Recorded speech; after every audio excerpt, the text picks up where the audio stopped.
and welcome back to the Amagi. We've got a very interesting video for you today. So, you might have noticed that there is a brand spanking new Percy Jackson television show. Is it a television show? I guess it's not, like, it's you'd watch it on your TV if you have a TV, but you watch it on your laptop too. We'll just call it a show. A brand new Percy Jackson show on Disney Plus. And it is a total reboot of the Percy Jackson series. After those movies, they were received with a variety of reactions back when they released. And there's a brand new cast, and it's gonna start with that first book, and it's looking pretty good so far. So what we've done is we've gone into the books and we've pulled descriptions for a lot of the characters that we've met in the show so far, and we've kind of compared the characters to those descriptions, and we found some interesting divergences between the characters on the page and the characters on the screen. So what we've done is we've employed the help of some AI technology, specifically Adobe Firefly,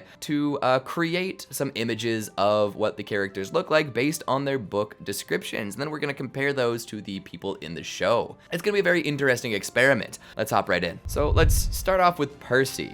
Percy's being played by Walker Scobell, and he's this like little blonde boy. And I mean, he's got like the surfer look, he's got the confidence, he's a little cheeky. Of course, he's got the orange shirt on. I think it was a good choice, like attitude and personality wise, but it doesn't really match up with that like the half American, half Greek, jet black hair, tan skin. You know, it's a little bit different than what you would expect looking at like fan art, reading the books, whatever, right? So when I entered it into AI, we got this, and I mean, this looks a little bit more like Percy from the books, right? He's a little more tan. His hair's darker for sure. Sea green eyes still checks out. I like that it put him in front of the ocean. Those sea green eyes are very, very descriptive, wouldn't you think? Orange shirt. Can't really see the tattered jeans, white shoes, green hoodie.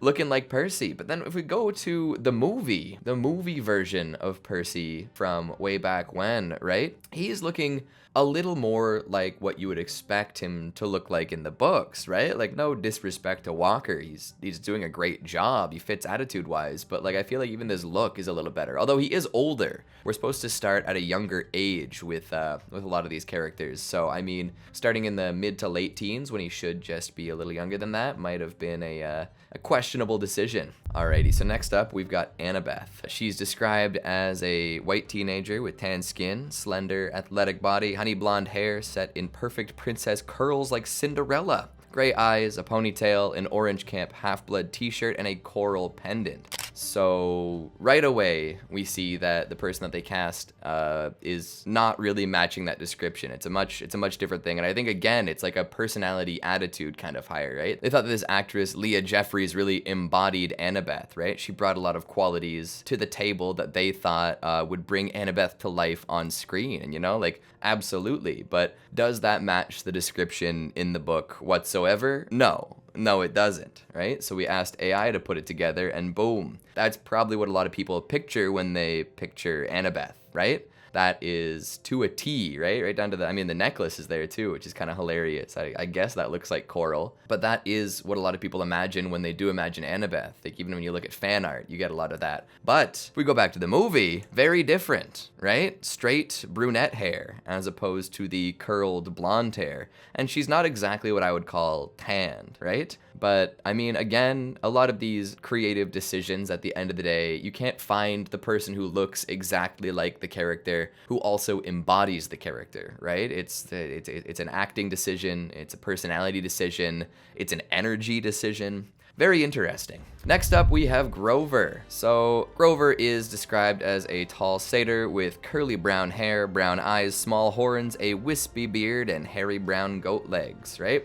So like, you know, you kind of close your eyes. Like, I don't know. I always just imagine Mr. Tumnus, but that's just because, you know, it's a person with horse legs. Although Mr. Tumnus had full-on horse bod, whereas a satyr is just horse legs popping out the bottom, or goat legs, I should say. I keep saying horse, but that's not accurate. It's interesting, because it is a mythological creature, and to bring that to life, you know, you have a little bit more leeway. So let's go here and see what they did in the show. Okay, so you don't really see the horns coming through. I'm sure that'll become more of a plot point. The pointed ears, though, is a fun touch to make it more satyr-y. Obviously they're not gonna find an actor that has goat legs, so that's something that they're just gonna have to CG in. I think he brings an interesting energy here, a nice sidekick kind of vibe, although he's missing the wispy beard and the slyness, you know? He's still a child. He's got a very childlike face, wouldn't you think? So if we go and we look at what AI thinks Grover might look like, that is, I mean, the beard really brings a lot of character to him, right? Like selling that satyr look. You know what I mean? It's all about the beard, the wispiness, the hairiness. The longer curly hair too kind of makes him feel more Grover-ish. In my mind, it's always been more of a shaggy look rather than like somebody with slightly grown out hair. But then again, he does look very young, the guy who was cast for Grover. But if we take a look at Grover in the original movies, that is very much so Grover, but with much shorter hair than I would have envisioned, right? The beard is there, the little goat beard, the horns sticking out. That's absolutely satyr-like. It's just interesting the different directions that people can take there, right? Alrighty, so Sally is probably just a very motherly character. Not easy to get right, but kind of hard to get wrong, you know? You find somebody who looks a little bit older, but, you know, still like retains a little bit of like youthfulness. Brown hair with a little bit of gray in it. I mean, that can be just done with makeup, hair dye, whatever. People describe her smile as warm, sparkling blue eyes, long and brown, few streaks of gray. Nobody sees her as old though, right? And people always think that because she is a little more stylish, a little more upbeat, she's a little younger than she is, right? So let's see how she looks in the show. 3, 2, 1, boom. Yep, that's Sally. That's a mom. That's it right there. I can't really complain about that one, right? This is what AI gave us. Again, like I can't complain about this one. Sometimes AI freaks me out a little bit of uncanny valley scenario here, but hey, it works. I remember I put in sparkling blue eyes into the software, and the eyes literally glowed, like they gave them like a hazy glow. So I had to remove sparkling just to make it look more human for a moment. But I mean, hey, if she can see through the fog, right? And if we go back to the movie, there's not much of a difference, right? Like I feel like it's an easy type to hit upon when you're casting, right? A motherly figure with long brown hair, warm smile. You'll find a lot of actors like that for sure. All right, next up, we're gonna do Chiron. Chiron will be very interesting. Chiron in the books is described as a middle-aged man with thinning brown hair, bushy eyebrows, intense brown eyes, a scruffy beard, and yeah, let's see. Well, that is, his hair is thinning. He does have bushy eyebrows. He does have intense brown eyes. He does have a scruffy beard. I don't see how anybody could complain about this, you know? I'm not sure with Chiron, from what I've gathered in the books, from different wikis and whatever, doesn't really describe him as any other race but centaur, and it's an interesting take on that, the no legs, or the no human legs, I should say. But yeah, it's very different than how many would depict Chiron otherwise. So let's see how it looks when we get AI to draw us up Chiron. Boom. So this guy just looks like a dad. He just like, yeah, he's got some, I mean, the hair isn't so thinning here, which is interesting. The bushy beard is there, the eyebrows, the brown eyes. Looks like he's a man of the outdoors, if you would. Which is interesting because this is probably closer to what they had for the original movie version of Chiron, although he definitely had longer brown hair for that one. But otherwise, the descriptions match up pretty one-to-one there. Alrighty, next up is Dionysus. Now this is an interesting one. I've always loved Dionysus as a god of revelry. I mean, he's one of my favorites in Hades for sure. But I mean, especially earlier on in the Percy Jackson verse, he kind of puts on like the chubbier, I don't want to say it's like a loser look, but it's definitely a look of somebody who goes to parties too often and doesn't necessarily take care of themselves, right? It might change a little later on, but early on for sure, that's the face that Dionysus puts on. So let's take a look at how he's portrayed in the show. Boom! Jason Mantzoukas. I love how literal they went with the tiger print shirt. It's not that it's tiger stripes, it's literal tigers on the tiger print shirt, right? So this middle-aged man with a chubby face, a red nose, curly black hair, bloodshot eyes, wearing a tiger-striped Hawaiian shirt. That does sound like the god of revelry. And I think Jason Mantzoukas does a good job, although he's a little skinnier than what I would think Dionysus would be, you know? He's in a little bit better shape. But he is a well-established actor, so I'm sure that's part of it. But the hair, the beard, again, the shirt, his eyes could look a little more tired, his nose could have a little more veins sticking out. I think it's a fun interpretation. Let's see what AI painted our Dionysus like. Boom! Now that is the chubby wine god that I was imagining. Tiger striped shirt and everything, right? He even looks like he's been drinking a bunch of wine. His lips are red. His eyes are definitely a little bleary. He's been at it for a while. That's my Dionysus right there. And if we go back to our lovely movie version, there we go. Again, a little slimmed down, a little too clean cut, in my opinion, but hey, whatever works, right? Let's talk about Gabe. Gabe Ugliano. Yeah, just the most repulsive man, designed to keep gods away because they can't smell over his repulsiveness. Incredible. So in the books, Gabe is described as fat, unhappy, middle-aged, double chin, bald with a comb over, like 3 hairs, I think, scooped over. He likes his tobacco, he likes drinking, he's out of shape, he's wearing thrifted clothes. So let's take a look at what Gabe is like in Percy Jackson and the Olympians. Yeah, okay. Well, I mean, he looks a little better than I would picture him to, right? He doesn't exactly look like the healthiest man alive, but he definitely he's got more hair and more jump to him. He's a little more stylish than I would anticipate. It does look like high quality clothes on him. It's an interesting choice, but I think he does play the role well. Let's figure out what, based on the description in the books, though, he would look like. Boom, there we go. I mean, it's not exactly a comb over, that's more of a George Costanza look, but that is so much more so. I love that because he's into tobacco and into drinking, they've added both of those into his portrait, and he's not looking like the healthiest man. Lots of brown in the clothes too, which I find funny. That's just a constant thread you go through. He's always just wearing like bleak brown clothing.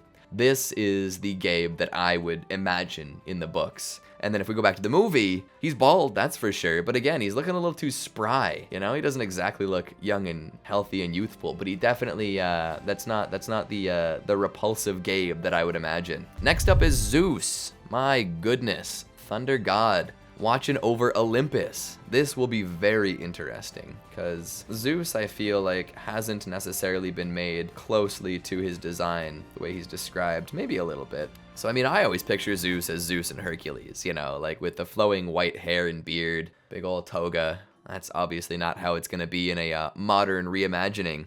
But he's described as muscular with long black hair, a gray and black beard, electrically blue eyes, a handsome face, a dark pinstriped suit, and he's gonna be watching over Olympus, right?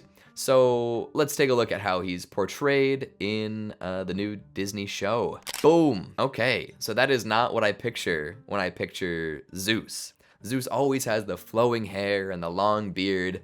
This man is extremely bald. Just from chin to head top, there is not nearly enough hair on there to be Zeus. The suit, we'll take the suit. That's a pinstripe suit, all right. He's sharply dressed. His eyes are sharp too. They're not electric blue, but hey, he is handsome. I'll give him that. And he definitely has the air of somebody watching over the gods. But again, I'm not so sure it's giving me big Zeus vibes. So let's see what our AI depiction of Zeus based on these book traits would be. Whoa, there you go. Those are the electric blue eyes. I mean, the beard could be longer in my humble opinion, but we'll take what we can get. And that flowing hair to me is like what makes Zeus Zeus. And I guess, you know what? Zeus can take any form he wants. He does it all the time. In myths and the books alike, but again, I feel like default Zeus is definitely more akin to this guy than Lance Reddick. And then going back to the movie, I feel like Zeus looks almost like a generic warrior here. He doesn't, like, obviously he looks battle hardened and ready to wage war, but I don't know if he carries enough of an air of authority. That's just my opinion, though. Don't smite me. All right, now we're getting to Poseidon, right? Percy's papa, Poseidon. This is a particularly interesting one, especially because I feel like nobody's quite got it right before. A lot of fan art does it quite well. We'll find out. He's supposed to be very laid back.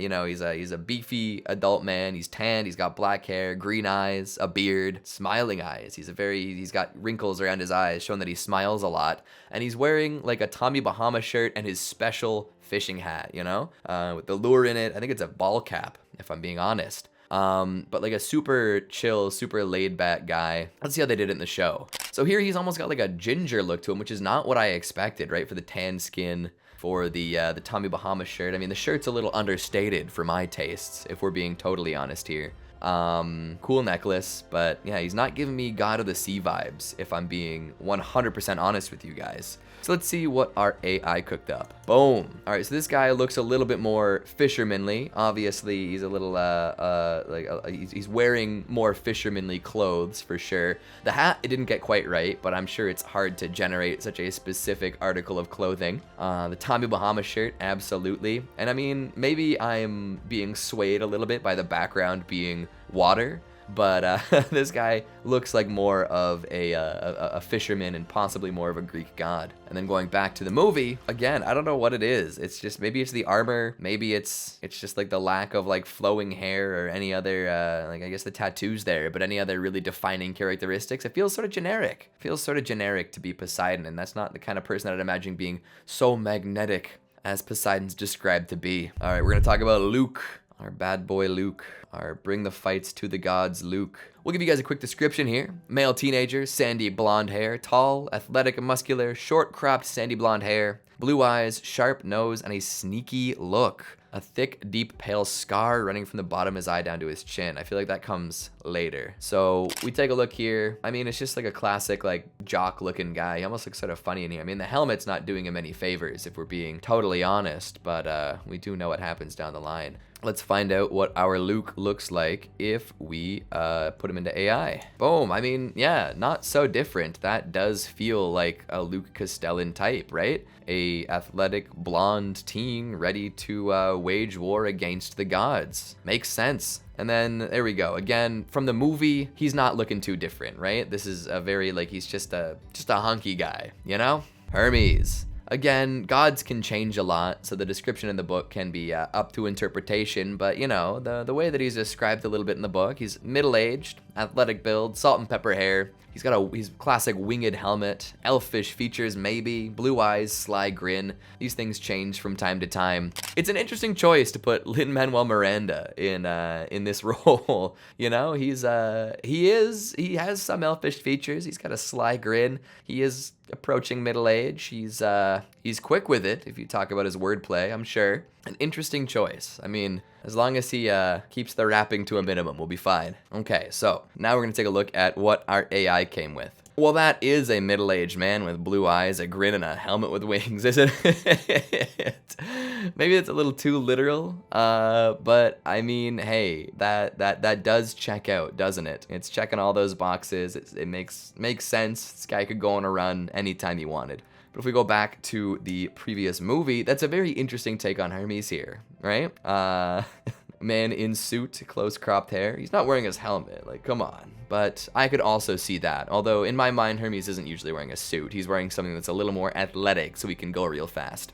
Now, Hades is an interesting individual, both plot-wise and design-wise, right? He's supposed to be very pale, albino almost. He's got these intense, like, tar black eyes that, like, sparkle or bubble, depending on who you ask. And he's got long black hair with bangs, right? So he's almost just like a classic emo boy, if we're being totally honest. So we started out with that. This is a very different interpretation of Hades, I think, if we're taking a look at the version from the show, right? He's got some flair to him. His hair is well coiffed, not quite long and black with bangs, no. Adding the beard's an interesting choice. He is pale, we'll give him that. And then that suit, the very, I guess, like Flames of the Underworld River Styx style suit. Not all flames have to be orange and red, do they? I think it's a good look. I think this screams Hades, but not necessarily book Hades. So let's take a look at what our AI conjured up for us. Boom. I mean, that's a little closer to one-to-one of the book. I even like how there's a little bit of white in the hair to add a little artistic flair to it, if you would. Long hair, bangs, check, check. Dark eyes. Those aren't tar black, but we'll accept it. He's looking pale. Obviously, this looks a little generic, but what can you do? My favorite Hades of all time is Hades from the game Hades, but hey, I mean, Hades and Hercules is pretty good too. You can do Hades a lot of different ways. When you talk about the Lord of the Underworld, you can take it in many different directions. And that off, we're gonna take a look. That's our Hades from the movie, and he's looking more rock and roll, more mischievous than I would usually place him as. A little grungy, a little dirtbag. The goatee is not something I associate with Hades. That's just me though. And that is it, folks. We have gone through those characters that we've met so far in our Percy Jackson and the Olympians journey. Some interesting casting choices, I think. I think a lot of them, again, bring the right energy to the role, but they don't necessarily match up with the descriptions in the books. It's gotta be hard to pick the right person for the role. Very interesting, the process behind that. So what do you think about all this? Make sure you like the video if you liked it, and let us know if you want to see more. And make sure you subscribe to the Amagi for more like this. Thanks for watching, and we'll see you next time.